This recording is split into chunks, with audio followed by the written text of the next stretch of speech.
என்னோட பேர் சரண்யா.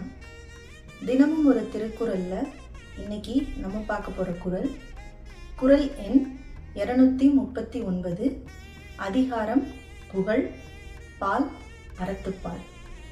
குறள்: வசையிலா வன்பயன் குன்றும் இசையிலா யாக்கை பொறுத்த நிலம். வசையிலா வன்பயன் குன்றும் இசையிலா யாக்கை பொறுத்த நிலம். பொருள்: ஒரு மனிதன் தன் வாழ்க்கையில் பிறருக்கு நன்மை செய்து நல் ஒழுக்கத்துடன் புகழ்பெற்று வாழ வேண்டும். அப்படிப்பட்ட வாழ்க்கையே பயனுள்ள வாழ்க்கையாகும்.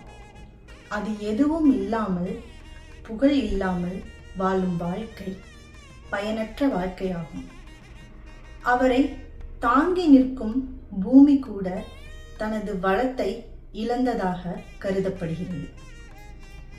மனிதன் நல்லொழுக்கத்துடனும் நற்புகழும் பெற்று வாழும் வாழ்க்கையை தான் வள்ளுவர் வசையில்லா வன்பயன் குன்றும் இசையில்லா யாக்கை பொறுத்த நிலம் என்று நமக்கு கூறியுள்ளார். நன்றி, வணக்கம்.